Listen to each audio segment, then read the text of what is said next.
sejahtera kepada semua. Saya dari kumpulan 4 dan nama saya adalah Gitanjli, anak perempuan Kalisarium, dan nombor matrik saya adalah 10/20F7F2072. Wahai para penonton, dalam video ini kami akan membentang tentang kepentingan agama dan kepercayaan dan kesan sekiranya individu mengabaikannya. Izinkan saya memulakan pembentangan ini dengan menjelaskan definisi agama. Definisi agama merujuk kepada Dewan Bahasa dan Pustaka 2015 mentafsirkan bahawa agama merupakan satu asas kepada kepercayaan pada Tuhan dan sifat-sifat serta kekuasaan Tuhan dan penerimaan ajaran dan perintahnya, atau kepercayaan sesuatu dewa yang dipuja dan dianggap sebagai sesuatu yang amat berkuasa. Melalui agama juga identiti seseorang akan terbentuk kerana hampir kesemua agama ajar menjalani kehidupan yang baik dan harmoni melalui agama yang dianuti, sama ada agama tersebut berbentuk agama monoteistik, percaya kepada satu Tuhan, agama politeistik, percaya kepada banyak Tuhan, agama beretika, percaya kepada amalan dan tingkah laku yang baik, dan agama nenek moyang. Kesemua kumpulan agama ini akan menyuruh penganut dan pengamalannya mengamalkan amalan dan cara hidup yang terbaik. Jom kita tengok pandangan tokoh ilmuwan dan tokoh agama tentang pegangan agama, iaitu mengikut agama yang dianuti oleh saya, iaitu agama Hindu. Sekarang saya akan menjelaskan tentang pendapat daripada 4 tokoh ilmuwan tentang agama Hindu.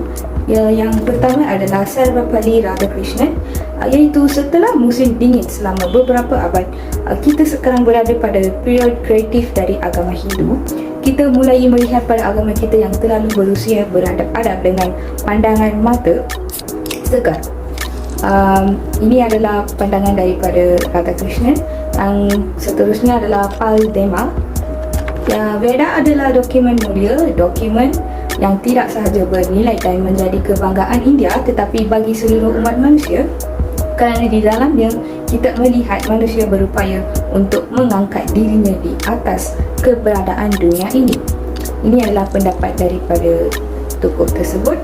Lepas tu, yang ketiga adalah Albert Einstein. Ketika saya membaca Bhagavad Gita lalu merenungkan tentang bagaimana Tuhan menciptakan jagat raya ini, segala hal lain terasa begitu tidak bermakna. Ini adalah pendapat daripada Albert Einstein. Yang keempat adalah Dr. Kenneth Walker, yang berpendapat bahawa menyanyung kebijaksanaan Veda dan mengatakan Vedanta merupakan satu usaha untuk meringkas seluruh pengetahuan manusia dan membuat manfaat seluruh pengalaman manusia. Pada suatu saat ia adalah agama, pada saat lainnya filsafat, dan saat lainnya lagi ilmu pengetahuan. Dengan kata lain, 3 pilihan ilmu pengetahuan dunia terdapat di dalam kitab suci Hindu, iaitu Veda, iaitu ontologi, epistemologi dan fisiologi. Seterusnya, mari kita tengok pandangan daripada tokoh-tokoh agama Hindu tentang agama Hindu. Pertamanya, Sri Ramakrishna, iaitu seorang tokoh agama India kurun ke-19 yang terkenal. Pemikiran dan pengalaman rohani beliau merupakan sumber inspirasi bagi kelahiran pertumbuhan rahib yang dikenali sebagai Ramakrishna Max dan Ramakrishna Mission. Agama yang abadi, agama para rishi, telah wujud dari zaman yang tidak mengenal sejarah dan akan kekal abadi. Agama ini merangkumi segala jalan-jalan ilmu, jalan bakti dan sebagainya. Agama Hindu telah sentiasa wujud dan akan wujud selama-lamanya. Ini adalah pendapat daripada beliau. Keduanya ialah Swami Vivekananda. Kami telah menghadapi kejutan kurun demi kurun hanya kerana kamu menjaganya dengan berhati-hati, namun mengorbankan segala-galanya untuknya. Nenek moyangmu mengharungi segala-galanya dengan berani, termasuk maut, tetapi mempertahankan agama mereka. Kuil demi kuil dirobohkan oleh penakluk asing.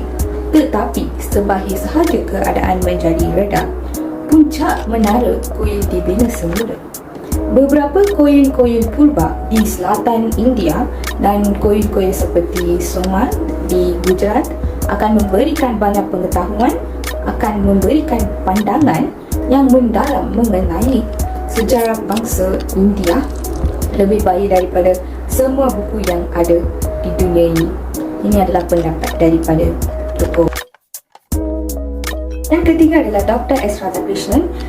Tokoh itu berpendapat bahawa orang Hindu menyadari bahawa bukan sahaja semua jalan menuju kepada satu yang agung, tetapi juga bahawa setiap orang mesti memilih jalan yang bermula daripada tempat di mana dia sedang berada pada permulaan perjalanannya. Hindusme tidak terikat dengan satu kepercayaan atau sebuah buku, seorang wali atau seorang penggasas.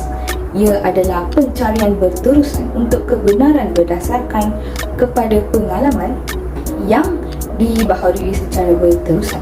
Hinduisme adalah evolusi berterusan pemikiran manusia mengenai Tuhan. Ini adalah pendapat daripada tokoh tersebut. Terima kasih. Saya bersetuju bahawa jika kita mengabaikan pelbagai agama, maka kita tidak akan dapat meneruskan adat resam nenek moyang kita dan akan berlaku keruntuhan moral di kalangan kita. Selamat sejahtera kepada puan dan rakan-rakan sekalian. Nama saya ialah Abi Yasri Anna Bhavan Subramanian. Nama metrik saya ialah 10DT20F2066. Sekarang saya akan membentangkan 5 jenis agama yang menjadi pegangan dan kepercayaan manusia. Sebelum itu, saya akan terangkan sedikit pendapatan yang saya telah dapat. Malaysia adalah sebuah negara berbilang budaya dan agama rasminya ialah Islam.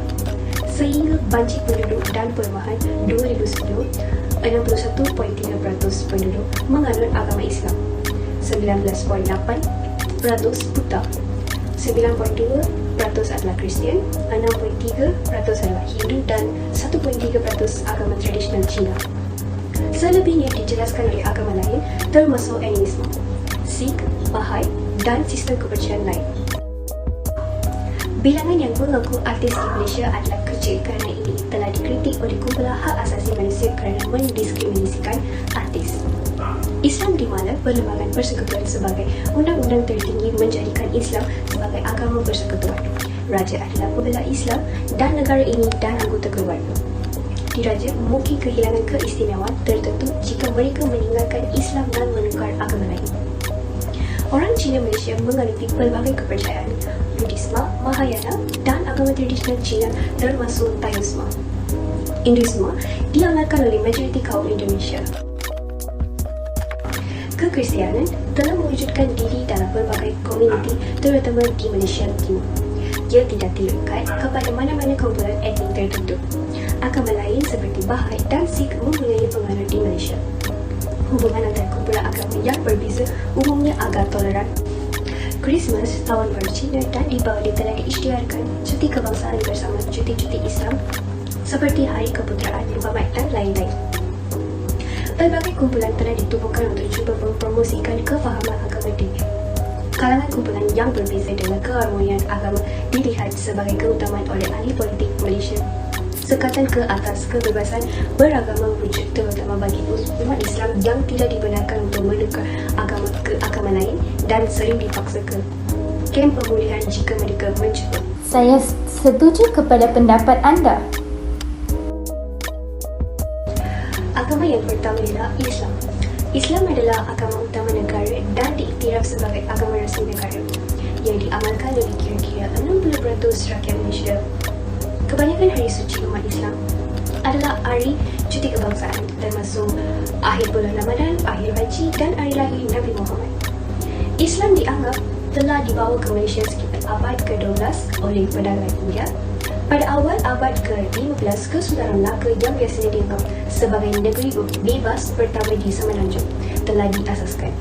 Dipimpin oleh pengaruh Islam pengaruh Melaka menyebabkan penyebaran Islam ke seluruh penduduk Melayu. Yang kedua ialah agama Buddha ataupun tradisional Cina. Ramai orang Cina Malaysia mengamalkan pelbagai kepercayaan termasuk Mahayana dan mazhab agama Buddha lain, agama kaum Cina, Konfusianisme dan Daoisme. Walaupun Buddhisme berpengaruh sebelum kedatangan Islam, majoriti penduduk Cina datang semasa pemerintahan tanah Melayu British. Tahun Baru Cina disambut sebagai cuti kebangsaan. Bagi kebanyakan orang Cina, agama adalah bahagian penting dalam kehidupan budaya mereka. Sangat jarang bagi mana-mana orang Cina Malaysia menjadi pengikut mutlak kepercayaan tertentu. Ramai menuntut keanggotaan dalam kepercayaan tertentu, namun menghormati kepercayaan dari pelbagai agama ke dalam kehidupan mereka. Agama rakyat Cina telah menjadi pengaruh yang kuat dalam kehidupan dan mazhab-mazhab baru telah muncul untuk mengintegrasikan ajaran agama yang berbeza. Kepercayaan di Malaysia juga sering menerima pengaruh dari animisme tempatan. Yang ketiga ialah agama Hindu. Majoriti orang Tamil yang membentuk 9% penduduk Malaysia mengamalkan Hinduisme berpengaruh sebelum Islam, tetapi pengikut moden kebanyakannya berasal dari masyarakat pendatang dari Tamil Nadu yang datang ke Tanah Melayu untuk bekerja di ladang tak British. Sebuah komuniti kecil pendatang dari utara India juga wujud. Kuil-kuil luar bandar sering didedikasikan untuk Dewa Tunggal, sementara kuil-kuil luar bandar sering menjadi rumah kepada pelbagai dewa-dewa yang berbeza. Kebanyakan kuil mengikut tradisi Saiwit dari India Selatan untuk menyembah Siva. Cuti Hindu Thaipusam dan Deepavali adalah cuti kebangsaan. Amalan agama Hindu sangat dikaitkan dengan identiti budaya kaum India, Malaysia. Mereka yang menukar agama lain boleh dihina oleh keluarganya dan masyarakat India. Yang keempat adalah agama Kristian. Kira-kira 10% daripada penduduk Malaysia adalah Kristian. Kebanyakannya bukan Melayu Bumiputera, termasuk juga beberapa kaum minoriti India Malaysia dan Malaysia. Denominasi yang paling umum ialah Anglika, Methodist dan Roman Catholic. Kebanyakan orang Kristian ditemui di Malaysia Timur, di mana Good Friday adalah cuti umum di negeri Sabah dan Sarawak. Christmas adalah cuti kebangsaan walaupun Easter bukanlah. Peniaga yang mempunyai hubungan dengan Kristian dari Timur Tengah tiba di Malaysia sekarang pada abad ke-7. Katolikisme dibawa oleh Portugis pada abad ke-15, diikuti oleh Protestan dengan Belanda pada tahun 1641. Ketika pengaruh Portugis merosot, Protestanisme mula gerhana Katolik. Kekristenan terus menyebar melalui mubalik yang datang semasa pemerintahan British pada abad ke-19 dan memperkenalkan agama Kristian ke Malaysia Timur. Penukaran awal memberi tumpuan terutama kepada negeri-negeri Selat. Apabila mubalik mula menyebar ke Semenanjung, mereka tidak digalakkan untuk menukar orang Melayu dengan memberi tumpuan kepada imigran Cina dan India. Agama yang terakhir adalah agama Kadazan Dusun. Kepercayaan tradisional atau agama rakyat masih diamalkan oleh orang asal. Diabaikan sebagai animisme, semisal agama Mumulinisme oleh orang Kadazan Dusun. Kepercayaan itu tidak diiktiraf oleh negara sebagai agama. Saya setuju pendapat itu. Kepercayaan animistik diturunkan melalui tradisi lisan kerana kekurangan sistem penulisan dalam kumpulan orang pribumi yang memanggil kepercayaan agama adat, iaitu agama tradisional atau adat. Agama yang berbeza agak berbeza dengan nama dan konsep yang berbeza untuk Tuhan tertinggi mereka dan dewa-dewa gaib yang lain. Kebanyakan kepercayaan banyak dipengaruhi oleh persekitaran dengan ciri-ciri fizikal seperti gunung, pokok, lembah, sungai yang suci dan semangat padi. Hubungan yang erat dengan sifat dipupuk dan hubungan manusia dalam alam adalah bahagian yang kuat dari agama dengan kegiatan sehari-hari seperti perburuan dan pengumpulan yang mempunyai makna rohani. Sementara itu, gerakan ateisme di Malaysia adalah terpensil dengan beberapa komuniti pendukung ateis tempatan diwujudkan secara atas daya. Meskipun begitu, fahaman ateis tidak diiktiraf di Malaysia. Itu sahaja daripada saya. Sekian, terima kasih. Nama sejahtera, nama saya ialah Chandra Mahalingam. Nombor DT saya ialah 10 DT 12 Saya menyampaikan tentang 4 kepentingan agama dan kepercayaan manusia.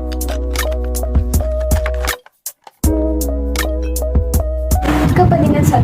Dapat melahirkan moral insan yang berakhlak mulia. Individu yang berakhlak mulia penting untuk melakukan sesuatu perkara dalam kehidupannya.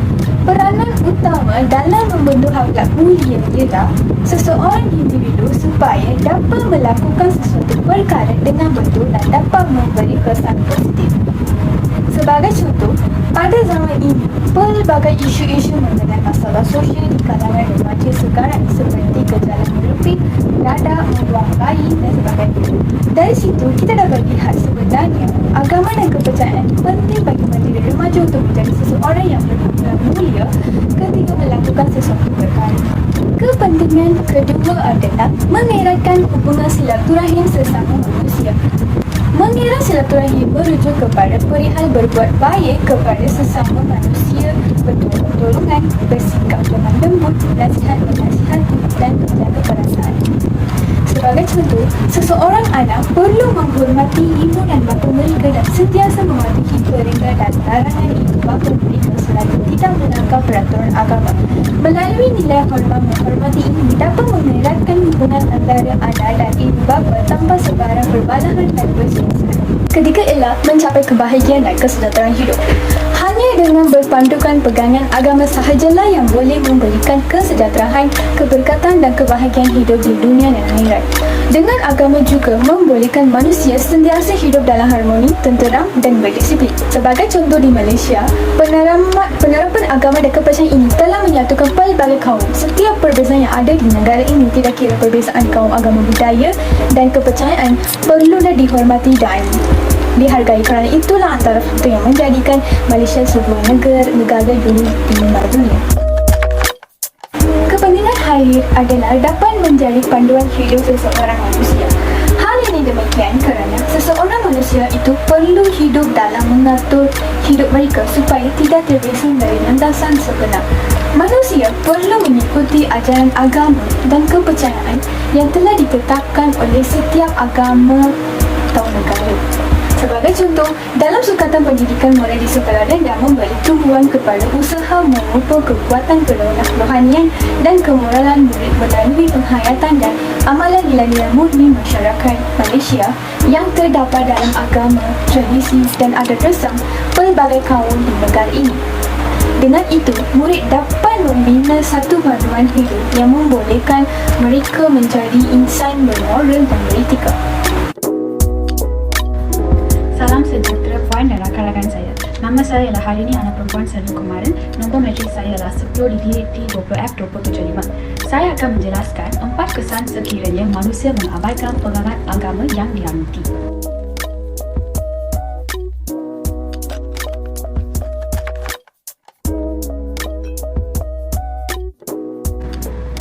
Setiap manusia mempunyai pegangan agama masing-masing, sama ada seseorang itu menganut agama Islam, Buddha, Hindu, Kristian dan sebagainya.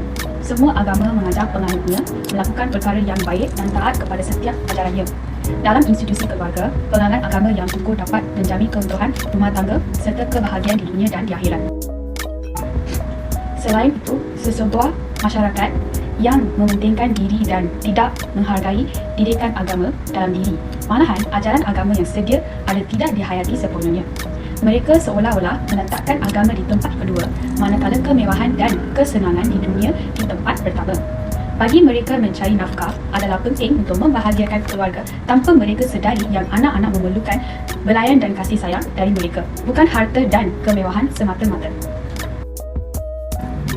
Selain itu, kejahilan ibu bapa dan yang tidak menuntut ilmu agama juga memberi kesan kepada pegangan agama sehingga mengakibatkan keruntuhan institusi keluarga. Walaupun sedang bekerja sebagai orang yang beragama, mereka seharusnya taat kepada kewajipan yang telah ditetapkan seperti dalam Islam, solat apabila tiba waktunya. Setengah mereka beranggapan hanya kanak-kanak sahaja yang perlu belajar ilmu agama. Rasa malu untuk mendalami ilmu agama dalam usia yang meningkatkan menyebabkan mereka jahil akan kehidupan mereka.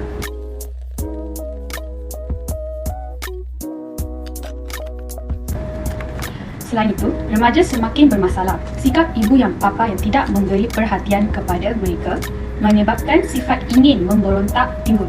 Akibatnya, mereka gemar bergaduh dan melakukan perkara di luar jangkaan seperti mengambil darah, melakukan seks bebas dan yang lebih parah, membuangkan bayi yang tidak sah. Tarafnya, ibu bapa juga menjadi stres akibat tekanan daripada masalah anak-anak mereka serta kerja yang membebankan dan memenatkan. Kesan mengabaikan penganut agama mewujudkan permasalahan yang boleh meruntuhkan institusi keluarga tersebut. Antara salah satu contoh kesan keruntuhan institusi kekeluargaan di kalangan masyarakat. Kesimpulannya, kelonggaran penganut agama sememangnya menjadi punca kepada keruntuhan institusi keluarga.